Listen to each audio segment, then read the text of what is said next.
አንድ ቀን ከሌሊቱ 8 ሰዓት ላይ ከተኛውበት ለሽንት ቤት ተነስቼ ሽንት ቤት ገብቼ እየሸናው ሳለ አንድ የማላውቀው ድምጽ ሰማሁ።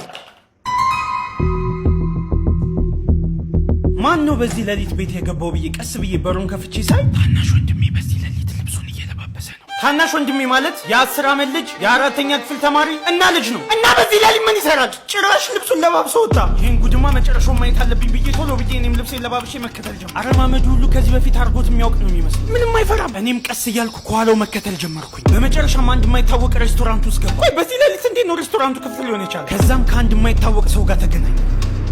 ቆይ ከማን ጋር ነበረ ስንኖር የነበረ? ማን ነው ይሄ ሰውዬውስ? ማን ነው? ቆይ ምንድን ነው እየተፈጠረ ያለው? ጭራሽ ተንበርክኮ እየለመነው ነው። አይ ቲንክ ሳስበው ግን ታናሽ ወንድሜ ያለቃል። ደስ ይላል። ቢሆንስ አንድ የ10 ዓመት ልጅ በዚህ ሌሊት ብቻውን እንደዚህ ሲንጎራደድ፣ ጭራሽ ደግሞ በዚህ ሌሊት እስከስታውን ቢቀጠቅጠውስ?